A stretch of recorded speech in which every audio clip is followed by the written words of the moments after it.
You're going to marshmallow training, honey. Oh, dude. Oh, fuck. I'll tell you about this later. It's probably too long. I want to hear it now. You can't start something like that. I have this thesis. Like, I don't even know if it's a thesis, but I was in a modern art gallery. No, just an art gallery this morning. My parents were like, let's just go check out this art place. I had never been there before. We walk in. There's these two walls of art. One is modern art. One is like painting / photography, like all of the modern art pieces.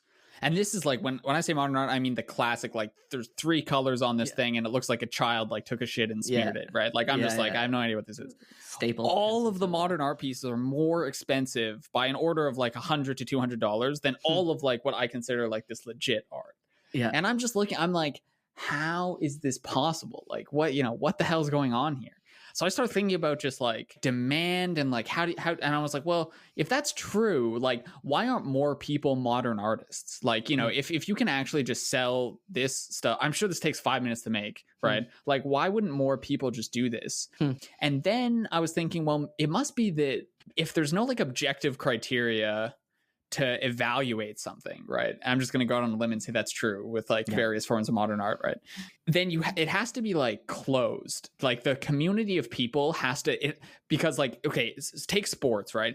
There you get to like the elite circles by actually just being like objectively good at the sport. So it's closed. The community is like closed under skill. But because if there's no like objective skill or something that can like elevate certain people in the community that can create like the hierarchy, then you have to do it another way, right? And so I was thinking, have to get a hierarchy another way, because not everyone can be a modern artist, right? You couldn't just have everyone around, because you have to create like demand. These things are expensive, right? There has to be like demand for this, right? And so you can't just have everyone thinking they can be like a modern artist, right? So you have to create like an elite set of people and you have to exclude other people somehow. Right. But if you don't do this with skill, how do you do this? And so my prediction was like, well, it's probably based on like social status and like there's probably these weird connections and like anyway. But I was like, what this would predict is that there's no breakthrough cases. So there's no like so I'm going to write a blog post called "There's no Ramanujans in modern art," because that's my claim, right? Is like in math, right? There's like you can be very good at math and like, so you get a letter from like some poor kid, but he's a genius, then that's enough to bring him into the elite circle. Cause right. And same with like being a mechanic, being like, cause it's all, being a good at sports, being good, whatever it is. But if there's not that, and so I would say this is some areas of poetry are like this. So you and I could go and just put a toothbrush into drywall and call that modern art and charge $10,000 for it. And because we can just become modern artists, you're going to have no differentiation between good and bad. So you have to just differentiate. Yeah, exactly. But so how do you differentiate that? So you have to differentiate some other way. And that other way, I think, will be based on like some social network. But do you have to differentiate? Why do you have to differentiate? What was like? Because otherwise everyone would be sticking toothbrushes in walls and making like the work wouldn't be so expensive. Right, because it would be like so common. It'd be like, but then if it's expensive, why isn't everyone just selling random shit for $1,000? I think they are. It's just no one's buying it. No, well, I think people have to be buying it. It couldn't be priced that way. I have a friend who's an artist who puts a $10,000 price tag on his art when it's in a gallery, and he just gives it away otherwise. Oh, no way. So you just hope for like a Black Swan event that someone... You just hope that exactly. You just hope for the Black Swan. Yeah. Oh, interesting. Okay, I did not consider that. Fuck, you may have destroyed my thesis. I don't know for sure.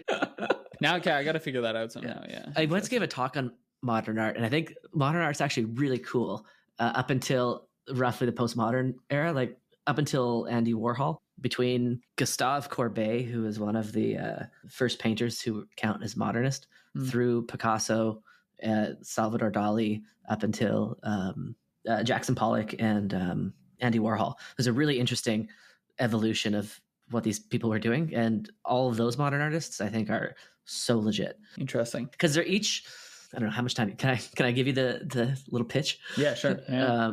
It's like each artist is overthrowing a convention that the previous artist or generation of artists took for granted. So when you look at Gustave Courbet, he just does these like old people digging rocks in rock quarries, and you think, what's so modern about this? This just seems like a standard painting, but he was painting the peasant class, the peasantry, the stonemasons and stuff, when before him came these like giant Baroque period, like Napoleon dying in the battlefield, kind of extravagant scenes of glory and war. And then this guy, Gustave Courbet, just starts painting people digging up rocks.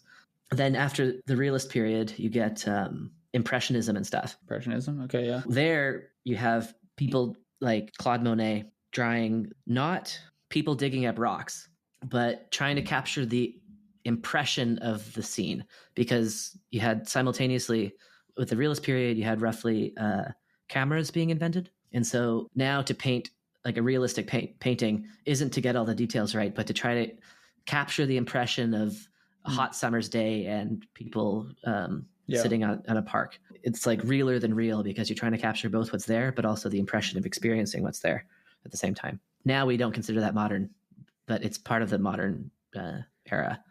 And then, can I keep going? Yeah. I mean, all this stuff though that you pointed out, like you keep going, but it's very skilled. Like you could not sit down. So that's the distinction in my mind. That's where Jackson Pollock comes. Yeah. So Jackson Pollock that's the stuff I'm talking about, right? Like there, it's like you can't sit someone down and have them draw like a Salvador Dali, right? That's just like impossible. You could definitely have someone down, sit someone down and ask them to. It's the skill. It's a skill aspect. But so just to fast forward, like you have these generations of painters trying to break away from what was done before. And so then you get like Picasso and the Cubist period. When now they're trying to paint something from every angle at once, which is where you get a lot of Cubism from. And then when Salvador Dali came around, he's like, well, what's realer than real? You can't try to paint things from every place at once, which is what like relativity kind of inspired, or try to paint like the sense impressions, like Impressionism came. But what's realer than real is the unconscious, the subconscious, the Freudian side. And that's where you get this like surreal stuff coming through. And then finally the convention of actually painting got thrown out, and then you got Jackson Pollock just throwing paint at the wall. And so he was kind of the first. Jackson Pollock was like the first person to do that. Yeah. And then you have like Andy Warhol with the rise of like pop art and stuff, and he's starting to get to the place where you just like had painters who just didn't give a shit and would just paint like a can of Campbell's soup. Right. Yeah, exactly. But, and then after that, it just exploded into 1,000 different things. But there's an interesting, like, I took a course on modernism, an interesting progression between roughly the period of like late 1800s to 1960s or so. And it's always about trying to find that thing which people are taking for granted and producing art which doesn't abide by that. I don't know. I think modernism is kind of cool, but I think that a lot of modern art nowadays is exactly the toothbrush in the wall kind of modern art, which is interesting. Yeah, I have to think about if people are buying it. Like I thought people would buy it. I basically thought people were buying it as like status symbols, like like NFT style, like, oh, I can afford this. I'm awesome. And I understand things you don't. And it's just like a signaling that you're part of the elite. But if no one's buying it, then that definitely throws a wrench in things. Interesting. That'd be something to investigate. Well, on some lighter news, you got a dog. I got a dog. Dude, that's so sick. Yeah, I mean, I was just jealous of all, the attention because you had a baby, and I was like, well, I can be an adult too. And so I was like, Mira, we must get a dog to prove to Vaden that we are also functional adults. Yeah, which Mr. is Max. Mr. Max. Yeah. So, but anyway, so we didn't work out for a while, but then we found this just like 6-year-old husky who is like gorgeous. Very sweet and very calm for a husky. We should say for listeners, you've been posting some beautiful photos into the Discord. So so that's another incentive to join the Discord, as you can see some nice pics of Max. But yeah, he's a freaking cutie. Yeah. Anyway, now whenever you're giving Georgia stories, I'll be like, you know what? Yeah, that's kind of cool, but I also have a dog. Listen to this story. Yeah, that's funny. Yeah, Georgia's 5.5 months now. It's crazy. Oh my God. Time flies. I think she's just developing object permanence. Like she can tell when Helena leaves the room now. Oh, and I guess that's like the cool. It roughly happens between age 5 months and 7 months. But she like turns her head and totally can identify like her parents from non-parents. And so it's interesting to see these developmental stages start coming online. And they happen quickly too. Like it was just the last couple of days that she started to cry when Helena leaves now. Oh, wow. You have to there's some classic experiments where you try and determine if they know that they like information they hold is personal as opposed to like common knowledge, right? Where so you have like with like the dolls and stuff. Exactly. Yeah. So like one doll does something when like say Helena's gone, and then they ask like, where is Helena gonna think the ball is or something? Exactly. Right? Doll moves the ball, and then this other person comes in, the other doll comes back, and then it's like, are they aware of the fact that the other person has its own mind, or if all of the information is public? Exactly. And then the marshmallow test. I'm kind of scared to do the marshmallow test because I heard it's like very predictive. I think it's super debunked at this point. Oh, is that? I think debunked? I'm pretty sure. Yeah. Damn it. I should double check that, but I might have to do an error correction about that. But I'm pretty sure it's a bunch of BS. Okay. Yeah. I thought that was a pretty well established one, but I guess not. Yeah, that's gotta be nerve wracking as a parent. I thought don't take it. Yeah, that test. I'm like, please, God. Don't eat the second marshmallow, Georgia. This determines everything. This is it. But if you don't pass this, it's game over. If you don't pass this, we have to get a new kid. No college fund for you. You're going to marshmallow training, honey. Give it. But yeah, I don't know. What do you think? Do you want to dive into the topic for today? Sure, man. What do we got? This is your suggestion. So yeah. So I'm really excited for this one. So we both read The Enigma of Reason by Hugo Mercier and Dan Sperber. And I should say, I'm Vaden Masrani from University of British Columbia. The University of British Columbia. And you are my good friend and conversation partner, Mr. Benjamin Chugg. What's your middle name? I have two middle names. You have two middle names? I have two middle names, yeah. One is very biblical. That's my only hint I'll give you. Benjamin Jehovah Chugg? No, Isaac. Benjamin Isaac Hansen. Benjamin which is my mom's Isaac Hansen Chugg. That's good. Now it's out for the world to see. My identity is going to be gone. I like that. Quick Benjamin Isaac Hansen Chugg. So we both read the book The Enigma of Reason by Dan Sperber and Hugo Mercier. And I think today we're just going to talk about it. They have an interesting thesis that I was attracted to because I learned about it through a professor named Brian Boyd, who is a major scholar on Nabokov, and he's also a Popper scholar, and he flagged this book as being kind of big step forward in the psychology of reasoning since Popper. It has echoes of Popper all throughout the work, but as far as we can tell, they haven't really read too much Popper themselves, so they kind of rediscovered a lot of the things that Popper was talking about. So that was kind of my interest in the book. Okay, so the book is aiming to respond to what they call the Enigma of Reason, and the enigma is captured in the phrase reasoning as like a flawed superpower. So that's what they say a lot. So they're writing against what they view as like the dominant view of psychologists and their thesis about how reason works. So, and they summarize the status quo view sort of as follows. One, reason is sort of this like almighty powerful tool that is used, that separates humans from all other animals. It allows us to do like everything that that separates humans, so like build everything and get to truth and scientific advances, and it's this amazing capacity that humans uniquely are endowed with to understand the world. But it's also very flawed, as we've started to realize in the last like decade of, well, speaking of social psychology, right, like all this research coming out in many books and probably thousands of articles about this point about how biased it is, right? So on one hand, it's like this superpower that separates humans from animals, but on the other hand, it's like a flawed superpower. So this is kind of weird, right? So it's like on one hand, this amazing faculty, but on the other hand, it's actually not that great because it's flawed in all these ways. And they're very unsatisfied with like the dominant position. And I think they call the dominant position either the intellectualist or the individualist position. And that is that reason allows people to, through effortful thought, come up with better decisions and truer beliefs and better actions through the sole individual reasoning themselves to more fruitful choices. And so that's the dominant view that they're arguing against. Yeah. And then they say, of course, if you do hold this view, then all the research on bias, of course, it seems very odd because like you're claiming that it's this like objectively powerful tool where humans, we should have the capacity to just like sit, reason through a problem, use this faculty to come up with like a better answer, and just always sort of be able to understand the world And more accurately, right? Individually, especially. Yeah, that's the key thing. Yeah, exactly. But yet, so how is it also the case that this thing is just like reliably biased in all these different ways? And they take a strong evolutionary lens when they're talking about the psychology of reason. So the twin enigmas they start the chapter with are, if reason is so powerful, why is it only evolved in humans? And by analogy, they say, consider vision or consider flight, also very powerful, but have evolved independently in many different species.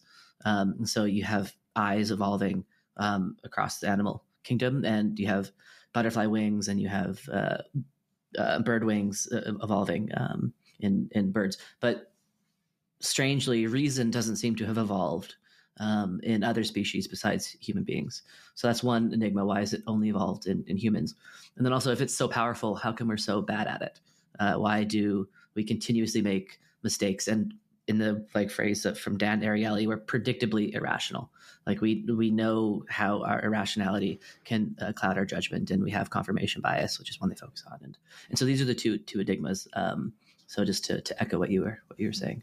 So let's just jump into their thesis, maybe. Yeah. And we can start comparing and contrasting. Like they were saying, they're arguing against the intellectualist view. And contra this, they propose the interactionist view of reason. And there's two main theses that comprise this view.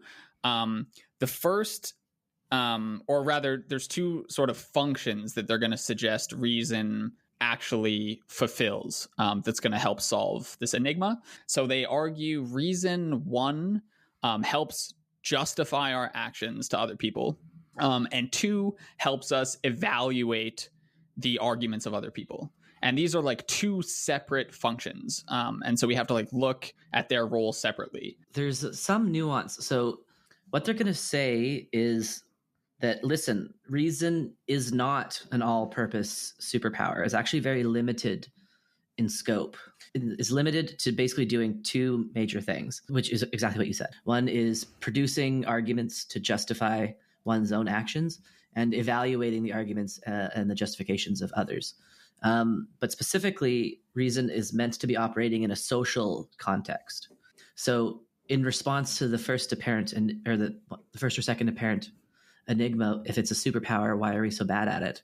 They're going to say, no, it's not a superpower. It's limited in scope to doing basically these two things. And we're only bad at it when we take it out of its proper context. And the proper context is in this interaction with other chimpanzees and primates.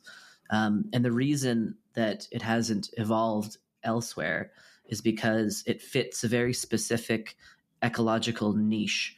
And that's this large bands of hunter-gatherers that have the capacity to have language and complex social interactions. And it's only in this context does reason thrive.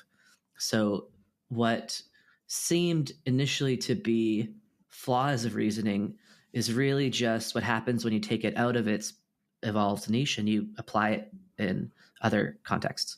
And the supposed universality, so the universality, to use Deutsch's kind of language, but it's limited in scope, but it's simultaneously broad because reasons can be about anything. And so, again, with the vision analogy, it's like the eyes have evolved to do one thing and one thing only, and that's process photons on the retina. But what you can see is you can see anything. So the kinds of objects that can be seen with the eye is broad, even though the eye itself is limited in scope. And similarly with reasons, the things you can reason about is broad and wide, but it's limited in scope to evaluating the reasons produced by others and justifying reasons oneself. It's worth comparing that with the intellectualist view, which says you're generating arguments yourself, but you're also evaluating them. And so these two processes are quite objective, right? You're totally capable of generating unbiased, objective arguments given any situation. And then you're also able to evaluate those in some unbiased way. Whereas they separate those two functions and they say, no. When we're generating arguments, what we're trying to do is justify ourselves to other people, in some social environment. When we're generating arguments, we're not unbiased. And this is how they take This is how they explain confirmation bias, or as they relabel it, my side bias, right? They say, well, of course we're biased because when you're talking to other people, you're not like truth seeking. You're not objectively trying to see the world. You're actually just trying to justify yourself, your thoughts and actions to other people. But then when other people are trying to justify themselves to you, that's actually when you're more objective. You're harsher with your criticism, and you're better at spotting flaws in arguments. And that's like a second faculty of our reasoning, is able to like evaluating the thoughts of others. So they totally separate what are largely viewed as the same thing in the intellectualist view. Yeah, exactly. And it makes sense from the evolution of communication perspective, right? Because we're hypersocial animals and we have a huge amount of information coming at us at once, and we can't guarantee that the information being provided by others is in our own best interest. Yeah, so we need to basically sift the information from others in order to not be misled or manipulated.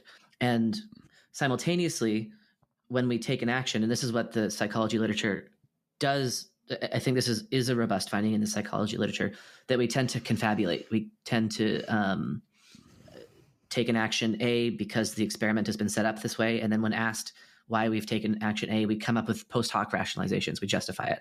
And these justifications make evolutionary sense if you're trying to convince others you're not a threat, or convince others that you're not there to harm or mislead. You're an honest actor. It makes sense to produce arguments that have the intention of trying to persuade, even if those arguments aren't necessarily true, or if it doesn't have a true bearing on what's going on. And so taking the evolution of communication perspective, I think was a really nice insight that the Dan Sperber and Hugo Mercier have added to this conversation of reasoning, which is just reasoning evolved in a social linguistic context. And so we need some cognitive apparatus to sift through the information which we're being presented with. And that's the role of reason. Yeah, the sift, they give some nice information theoretic arguments to support this as well. Like, it is looking for reasons can be like costly, right? And time consuming. And you have to think really hard. So it's often easier and faster to actually give, like, if you and I are trying to figure something out, I'll give like my biased reasons, right? Then you give your biased reasons, and then we can start debating it, as opposed to both of us trying to independently come up with like the best arguments by ourselves, right?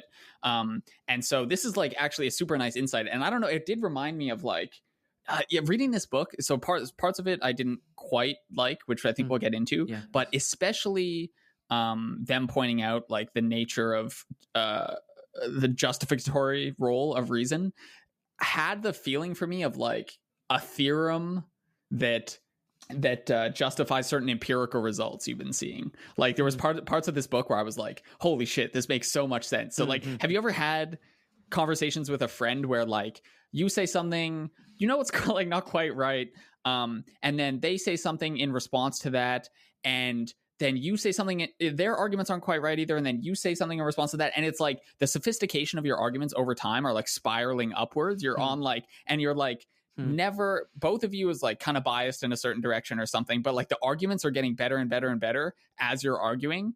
And it's because like at any time you're just trying to get by, you're trying to get through this conversation, which is happening in this social environment with like as little effort as possible. So you're like arguing sort of the bit, you know, maybe you thought you could just win the argument with like these kind of crappy reasons, but then they kind of push back, and then you're like, okay, I have to push back a little harder, and then they have to push back, and before you know it, you're actually engaged in like a very nuanced conversation. And it's much easier to get to that place if you're doing it with someone else than trying to like think really hard on your own and seeing every possible angle, and just like viewing rationality as this interaction that's happening in like some social environment is like, it makes so much more sense than thinking about individual as a bunch of rational actors. And I love it, because like that's part of the reason why you and I started a podcast, right? Is because we learned that by talking to one another, we could both kind of improve our perspectives on the world. And it seems to be so to kind of attack my favorite hobby horse, it seems to be something that the less strong community has missed, right? That reason and rationality is primarily a social thing. Prediction. Super forecasters would make better predictions if they're allowed to have group discussion, for example. Yeah. And I think this is something that was talked about in Mercier's in the book, which is if you want better predictions, create social environments where all the super forecasters can talk about the reasons behind what they behind their predictions, rather than just coming up with probabilistic predictions on things in isolation. Yeah. But it seems like a lot of the belief tuning is abiding by this intellectualist tradition, which is through thinking, get better beliefs rather than coming up with norms. And what I like so much about this is that it shifts the focus to trying to figure out ways to create norms and relationships that are reasonable. So I'd say you and I have a very reasonable relationship. And what's meant by that is you and I both will evaluate the arguments from one another and discard the bad ones, even when they come from ourselves. So we're not too attached to our own arguments, but we're very skeptically listening to what the other person says in pursuit of a common goal. It's not like we're trying to attack the other person. It's that we're trying to pursue truth. And then you can have like reasonable, like romantic relationships, and you can have reasonable family structures, and you can have reasonable communities and reasonable cities and countries and nation states, and it can scale, right? Mm-hmm. Where the problem now is, how do you come up with norms of behavior that allow for this interpenetration of reason? So each person, each group, each entity contributing to the pool of arguments in a way that's mutually enriching. And I like the shift of focus there, because I think it opens up new avenues of thought that are unpursued when you are exclusively thinking about how do you become a more reasonable individual, intellectual. Does that make any sense? Yeah. So this brings us to like their second thesis. So, I think viewing reason, like as when you're producing arguments, you're trying to justify yourself, right? So this explains, like we were saying, biased and lazy reasoning. So now you're talking about like also the evaluation of reason. So the second part of their claim, like we were saying, is like you'll be more objective, less biased when you're evaluating other people's reasons. This is the part of the book where I would have liked to see some more explanations or more like investigation as to sort of what you were saying, like how do we actually foster environments, or under what circumstance are we actually objective and sort of unbiased, because it's clearly not all the time, right? Mm-hmm. There's clearly like there's a lot of like politics and morality, these things get super messy, and often when you're evaluating other people's arguments, you take people who have already agree with you, you take their arguments sort of at face value without looking deeper. People who disagree with you, you'll like go for reasons, you'll go looking for reasons to reject their views like out of hand. And so their view of rationality and how we progress by having these rational conversations works, but it's assuming that we're already looking for the truth. Right. So if you and I are engaged in this shared project and we both want to figure out what the hell is going on, then we can understand that, both of us reasoning by ourselves will probably not see the entire picture. There'll be things we're missing. But if we come together and have a conversation about it, you're going to pick up on things that I missed. I'm going to pick up on things you missed, and we'll get nearer to the truth. But if we're not interested in getting to the truth in the first place, or that's taking a back seat to virtue signaling, or whatever it happens to be, then the fact then this claim that we're like more biased and objective listening to other people's reasons starts to break down. Now I need to know, like, when are we more or less demanding and objective? Like, it doesn't feel like a completed thesis. Like like the second half of the book, they talk about we're more demanding, more objective when we're evaluating other reasons, but I want to know more about that. Like, what, when are we more and less demanding? Like, so in my notes, I have this idea that just repositioning reason and rationality as primarily a social phenomenon allows us to start investigating different kinds of social relationships. Yeah. And I think what you're saying is, like, under what circumstances are, say, friendships reasonable? And I think that this is very challenging because you have to tune the dials in such a way that you don't have. So if you have too little disagreement, then nobody's producing any arguments at all. And so I think that's maybe when where you get to people being not critical of their own side and listening to politicians. And like extremizing each other. Yeah. And stuff, So if there's too little disagreement, then it's just groupthink. But if there's too much disagreement, then the community fractures and splits up, and everyone's fighting with each other, and no one's getting anything done. Yeah. So you have, and this is, I think, where Popper comes in, because he talks about how like all knowledge comes from disagreement, or something to that effect. So you got to tune the dial of disagreement so that you get like a Bell Labs, or you get like the scientific enterprise where people are disagreeing, but there's things like, it's like a shared process goal. And the shared goal. Yeah. But I think that it's incredibly non-trivial, and I think that each kind of subgroup of social relationships, like how do you get reasonable countries? I think again you get maybe Popper's idea of democracy being the best means of removing leaders, bad leaders, without violence. That's like its own thing that has to be thought. So it's not easy to do, and that's why I think this is interesting, because there is now a way to think about improving kinds of these relationships, but I don't think you're going to get a one-size-fits-all solution. I think it's going to be naturally tailored to the kind of arrangement that you're discussing. Yeah, no, that makes sense. I mean, one sufficient condition I was thinking of was like Taleb's notion of skin in the game. Or I don't know if Taleb first came about it, but he's like, you shouldn't listen to people who are trying to make decisions who don't have skin in the game if they're not affected by like the outcome, right? So if you're affected by the outcome, it means you actually have a stake in something going well. And so here I would take that to mean like, if you're trying to debate about a claim and we both actually care about whether it's true, right? Like then we're going to be incentivized to actually, if you give me a good reason, right? If we're arguing about like, I don't know, where's the best school to send our kids or something, exactly. Right? There, even if I'm wrong, I'll probably be likely to actually listen to your good reasons, because I want, assuming I actually care about the welfare of my kid, right? Whereas like something where it's like totally irrelevant to us, we're arguing about like some geopolitical fiasco and I don't know, like the Philippines or something, where we just want to fit it into a prior worldview, then you don't really have skin in the game. And I feel like you could make some predictions about like you're going to be less able, or people will be less willing to evaluate other people's reasons objectively. I was just trying to persuade Helena to send her kid Georgia to school in the Philippines. But so now you really care. Okay. She really cares. So to be fair, like you brought up less wrong, which it's hard not to have them in the back of your mind when you're reading this book. I know you hate it when I fucking bring this up. No. I think it's good. I mean, I think so. Yeah, I was thinking actually more about like Julia Gayle's scout mindset stuff and comparing it to that. And so she has this distinction that she draws between scout and soldier mindset, where in scout mindset it's basically a parallel of Tetlock's foxes and hedgehogs, if you've ever heard of that. But scout mindset, you're looking for what's true, you're looking for reasons why you might be wrong, and soldier mindset, you're set, you're marching forward, you have a worldview, and now you're trying to prove that you're right.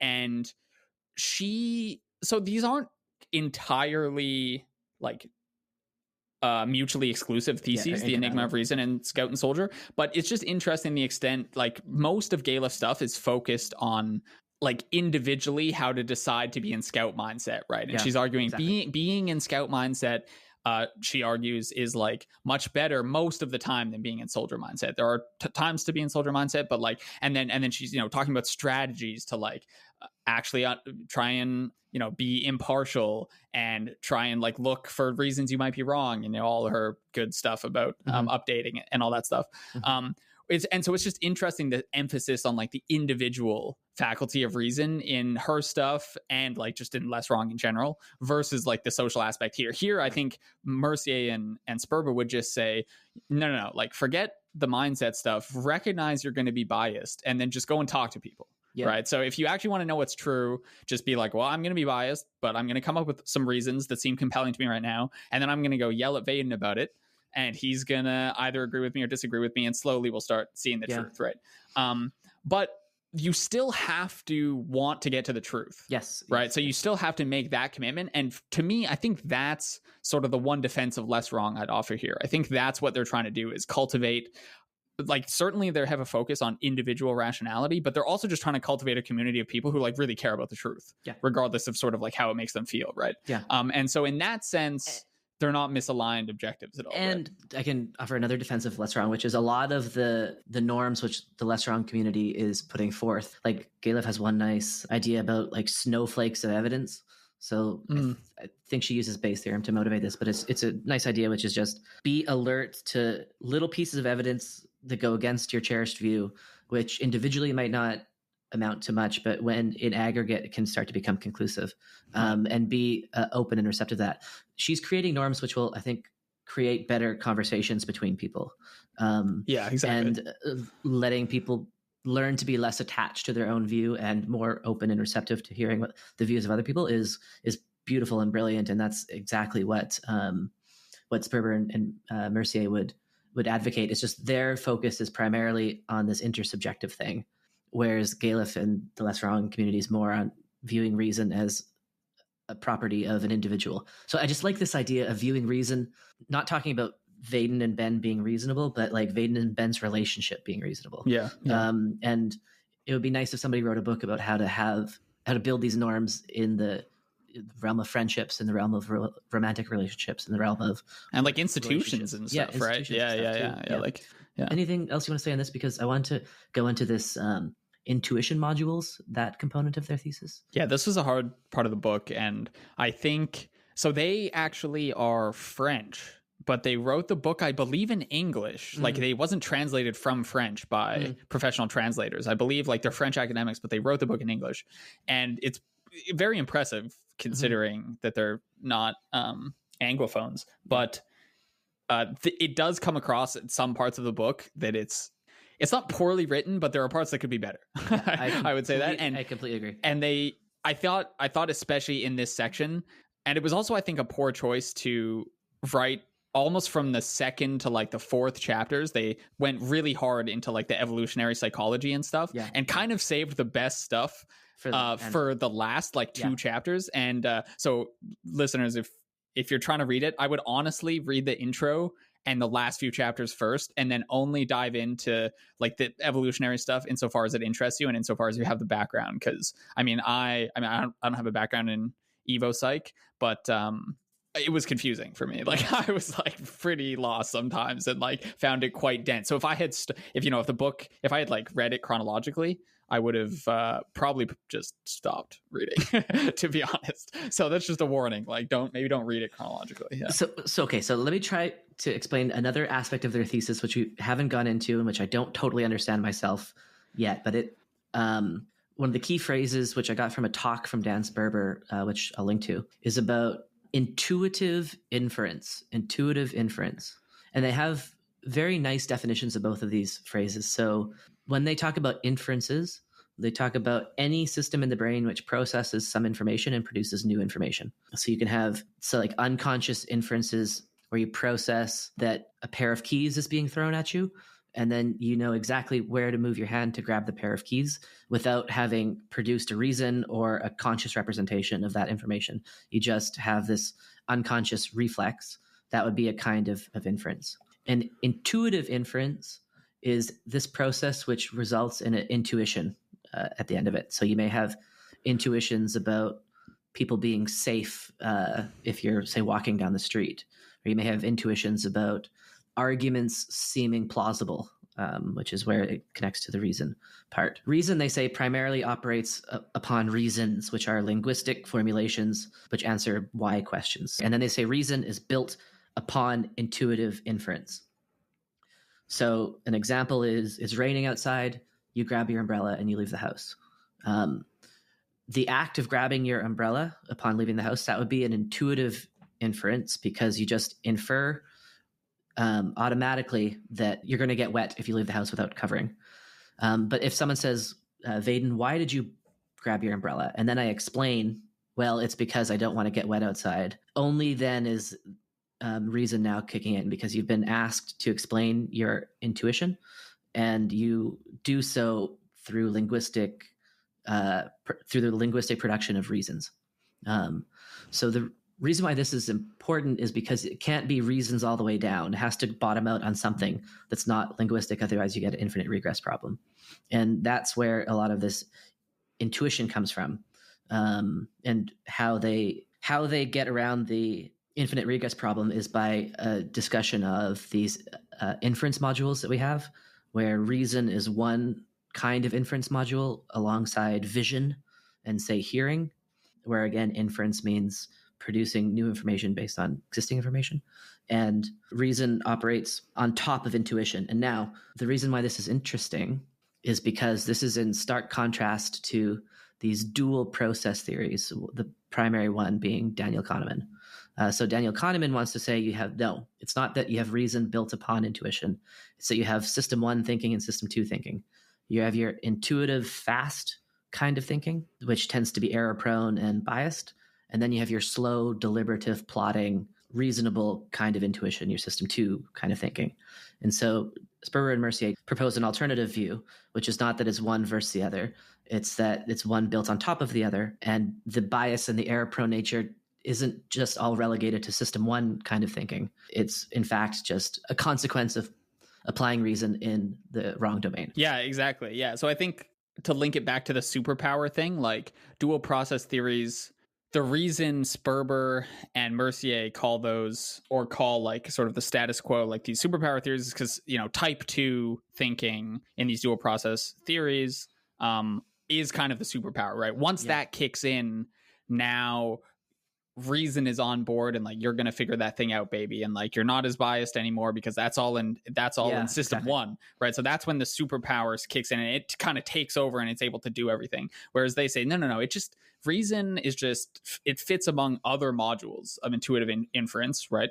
And it's just one among many, and it is built upon intuition and is flawed in these various ways, and there's no hierarchy of these modules. They're just built for different purposes. Exactly. Which and so that's sort of that difference between the superpower and the non-superpower. I also found it interesting that like I had only heard of dual process theory. I basically thought Kahneman and Tversky like invented that. I thought that was their thing, but apparently it's like they're actually only revamping what is a pretty old theory. Like people have, it's not always type 1 and type 2. Sometimes it was like type 1, type 2, type 3, but there was typically some sort of these specific process-based theories where like one was reason and other ones were various forms of like crappy biased intuition. Yeah. So I didn't realize that was kind of an old theory, but apparently stuff like that has been going on since like the 50s in psychology, and it sort of like goes in and out of vogue depending on who's written the most recent book. So so there it seems like, from what I can tell, I don't know the field of psychology very well, but it seems like they're definitely putting forward a new thesis and trying to make everything about like social phenomenon and stuff. And I think an earlier draft of this work, so I guess a bit more background context, Sperber and Mercier have been working on this for 10 years, or at least 10 years as of 2017, 2018, when I watched a couple talks from them. But previously, this was titled like the argumentative theory of reason. So they're putting forth something called the argumentative view. And I like so much that argument is the focus of discussion. So I think like going back to like one of the early podcast episodes between you and I, this was one of my annoyances with things like Nick Bostrom tallying all of the beliefs of experts of whether or not AI is going to come and take over the world. And it's like the focus is on belief.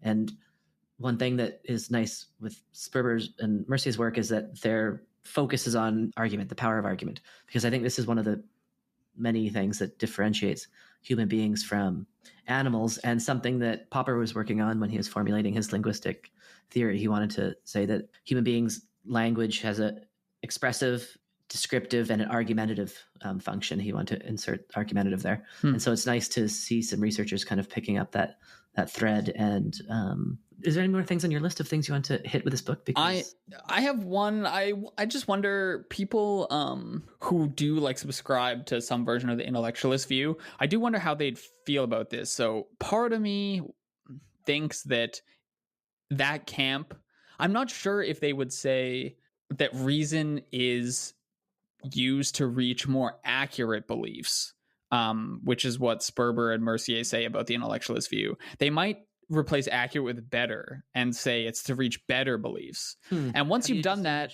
what's the distinction? Yeah, so once you've done that, I think then all of the like reason as a tool to like elevate social status and stuff comes into play, and then you can start explaining things like confirmation bias and stuff, right? Whereas like you might, in a given conversation, it might not actually be in my best interest to like have come out of it with more accurate beliefs, right? It might actually be better for me to have a false belief, but to try and convince you of it to elevate my social status, right? And so if you made that switch, then all of a sudden, you know, all of the justificatory roles of reason, you get that back into play. You can start explaining things like that. So, right. But then I'm like, well, maybe that's not actually so different from the Sperber Mercier view, because then you are talking about reason in like a social context already, right? Like I'm talking about like how to elevate my status in social situations. Yeah. And so like, yeah, I don't know anything about the history of these views, but evaluation of arguments and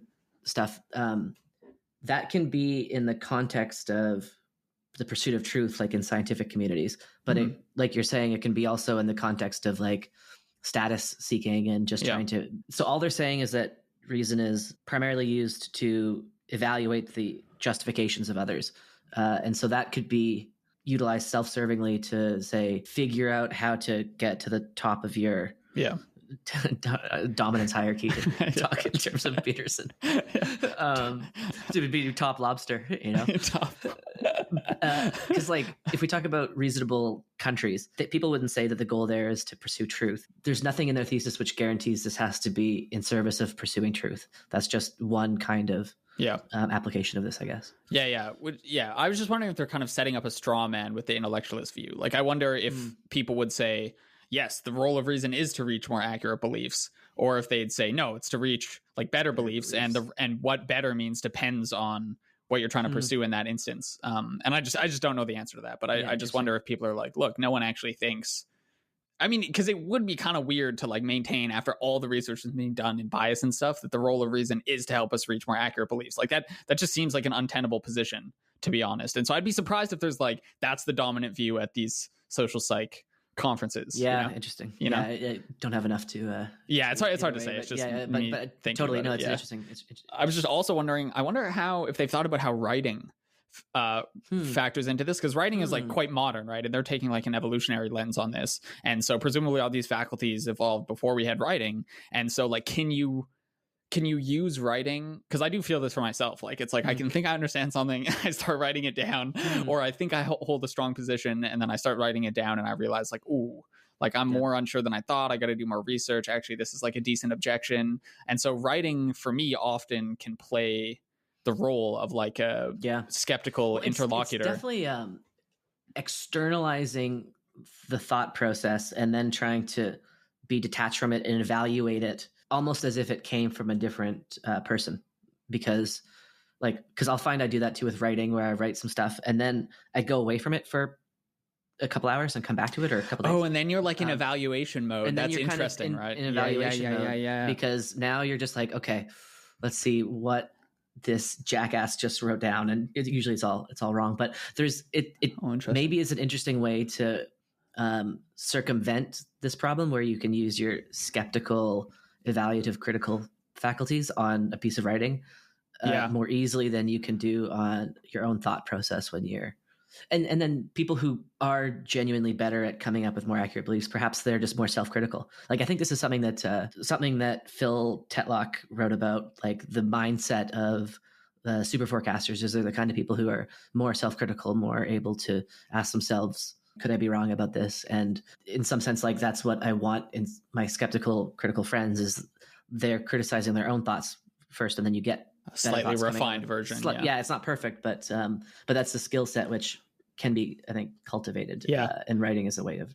I wonder if this would predict that to make this process efficient with writing, what you should first do is just get down all your initial thoughts on paper, like try and really separate the two modes, right? Instead of trying to be in instead of trying to write a perfect first draft the first time, which would have you trying to both come up with arguments and evaluate them as you're writing. Instead, you should just produce a bunch of arguments in draft form, just bombard a document with thoughts, and then come back to it, read it more skeptically, and start changing things or start deleting things, etc. I wonder if you should really try and separate those two processes. It'd be an interesting. I don't know if that'd be an exact prediction of the theory, but it'd be something you could just test in your own writing if it improves. Just write it all out first and then let it cool off for Yeah. Because I've had to do that with blog posts quite a lot. Is like the first couple blog posts, I tend to be writing in a bit of a fury. Yeah, it's just because you're yelling at people. Yeah, just 'cause I'm yelling at people. And then it calms down, cools off, and then I can take it down like 3 or 4 notches. Yeah. But there's definitely, like, maybe that's part of the reason why writing is such a unbelievably powerful human innovation, because it allows you to get this. Yeah. Not only that, but reading allows you to evaluate the thoughts of people who were born hundreds of years ago. Yeah. And so you can kind of carry on this mechanism with people who are long since gone away. I was trying to think of other predictions this sort of theory would make. Yeah, one that I guessed was just that super forecasters would work better in groups. That actually, I think that is true. He does talk about that in super forecasting. There is some caveat, though. I forget what it is, but yeah. Anyway. And also just that people are persuaded by good arguments. I thought that was, it seems almost trivial, but it's quite inspirational. Or not inspirational, but it's quite a hopeful thesis that when there is a good argument produced, it will work. And like this whole mechanism would break down if people were unable to be persuaded, but people are persuaded by good arguments, and thus it's not a waste of time trying to produce them, because they can be of value, and people do listen and change their mind. I mean, they are over long periods of time, but they're not always. It's not like you give a good argument and people automatically, like, everyone converges on the truth automatically. Well, right? They do it in isolation. So like the Wasson 4-card experiment. Yeah, but there you're trying, like, there's no emotional skin in the game. Yeah, right. Sure. There's no like. But I saw that as it's like barely a social environment, right? You're just like, what's true here, and then. I saw that as the power of logic, like the power of logic to persuade. True, it's not like a study on abortion or some hot button emotional subject, but just logical arguments do work, and they work. Like, so there's a nice experiment where they set up this problem that it's like Alice is looking at Bob, who's looking at Carol.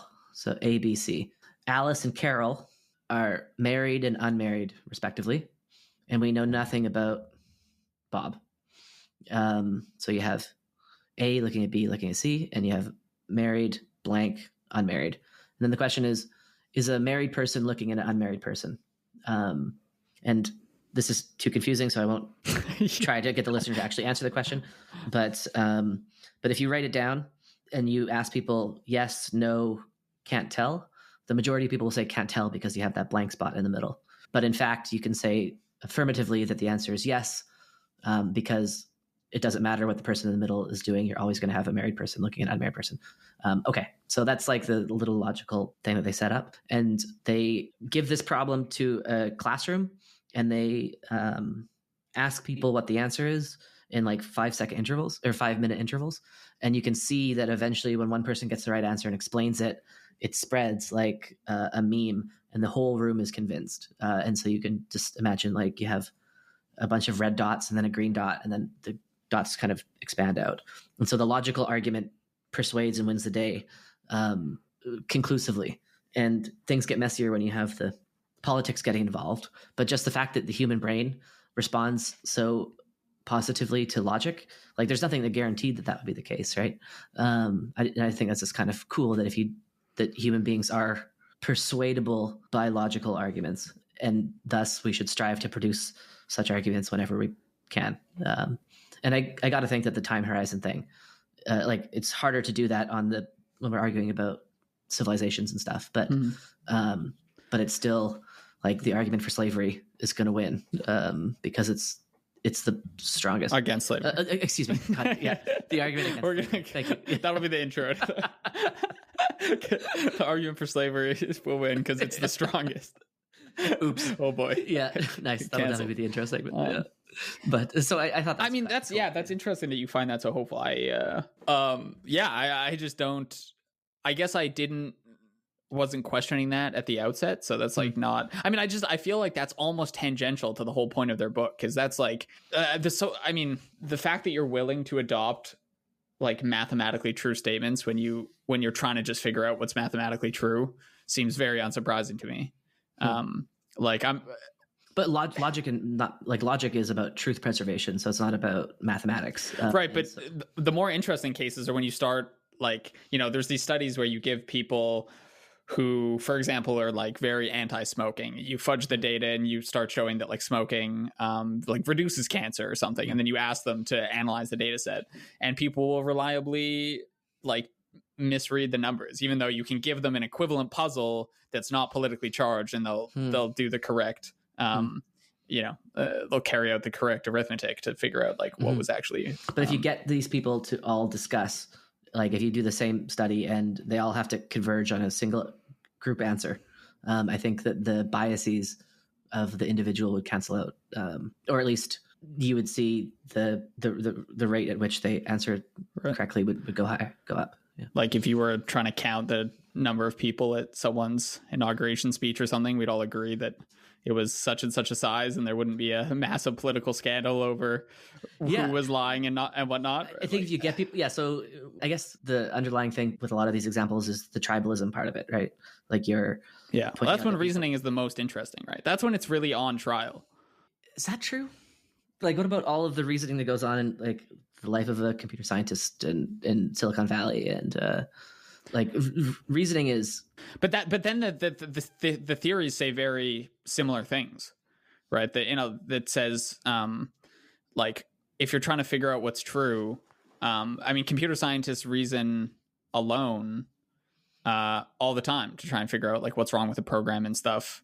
And sure, their theory still says something about like, you might be able to point out a bug faster than I can find my own bug or something. And that's fine. That's good. But one of the bolder parts of their thesis is that we'll evaluate other people's arguments more demandingly than we'll evaluate our own. But I think they kind of fail to give sort of more precise conditions under when that will happen. I think that they do this in his Mercier's second book, Not Born Yesterday. I think a lot of the subject of that book, which might be interesting to do a podcast on at some point, is about how large groups of people are actually much less gullible than people think. So he goes and he investigates like people living under Hitler's regime being force-fed propaganda.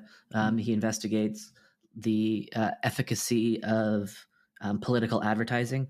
And so that's where you'd get a lot of your tribalism. And just, in fact, a lot of this messaging and propaganda and advertisement campaigns it's very ineffective, much less effective than you'd think. That's kind of depressing, actually, if true. If you think of like atrocities that are committed at like a statewide level, like, or if you think of like Russia, Ukraine right now, like, I don't think it was a depressing conclusion. I think it was a inspirational one. And it's not like the German people were just duped. It was that Hitler is using force to get what he wants. And similarly with like a lot of these autocratic regimes, it's not like everyone is just brainwashed based on what Putin says. It's that they are making these decisions based on what's best for their family and their career and that kind of thing. For sure. But I think that his second book dives into a lot of the material that you're requesting. Yeah, I forget why we were disagreeing, but I don't know. I'm just I'm less impressed that people come up with the right answer in logic puzzles than you are. Maybe I don't know. That's just less a surprising finding for me. I'm not sure. I'm not sure. It didn't have to be that way. Like, why is the human brain this squishy mass of porridge? Why does it respond so predictably to logical arguments over non-logical ones? That's just an interesting fact. Which if it wasn't that way, we wouldn't have made much progress, right? Yeah, there's like I don't know. What's the anthropic principle? It's like it would have to be that way for us to be where we are. Yeah, I don't know. But what do you think? Closing thoughts? That was kind of where are my closing thoughts? But yeah, definitely worth reading. Skip the freaking evolutionary stuff in the first few chapters the first time through, because the best arguments and the best part of the book are definitely later. Parts of it gave me like almost chills of like how insightful it was, especially when it came to like justifying our own arguments and stuff. I found that part very enlightening, almost eerily applicable to your own life. Like, it's so easy to see yourself in many of the situations they're describing when you're like like you're coming up with like absolute post hoc random thoughts, and then also like just being in conversations with people where they point out something that was like just had you totally gone over your head, where you go, oh shit, that's so true. Like I'm an idiot. Like, and so they really are able to explain a lot of those situations. I thought, and then like I've said, I thought their section on how we go about evaluating other people's arguments could have used some detail on exactly when we're better and worse at doing that. But that's my only critique. I guess my closing thought would be the central punchline is just thinking about reason and rationality as social phenomena.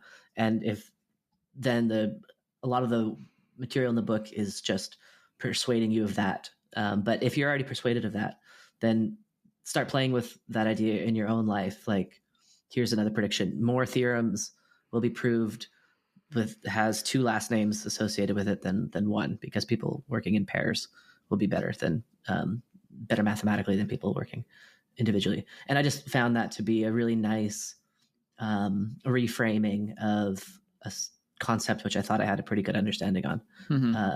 And a lot of the material in the book can be skipped if you're already persuaded of that, and start building upon that yourself, because I think there's a lot of work that could be done based on studying, say, norms that emerge in Discord servers. I bet you different Discord servers have different kinds of norms, and some will be more open to multiple kinds of argumentation than others. And so there's a lot of application in one's own life, I think, that can come from that reframing, and that's why I liked it. Yeah. Also supports actually what you said a couple episodes ago, I think, about just joining like multiple communities and keeping that rotation going and always exposing yourself to new ideas. Like, very important, especially on this view, if you're going to like reach truth much faster by listening to more and more arguments from more and more folks. Yeah, more and more folks. Well, come join the Discord server. Like usual, just send us an email and we will add you. I don't know if we're going to continue our climate change series. I think that we kind of promised to do one on nuclear power. See what happens. And we had a guest and that fell through. So we're unsure what the next couple episodes will be, but this was a fun one. Peace. Yeah, that's it.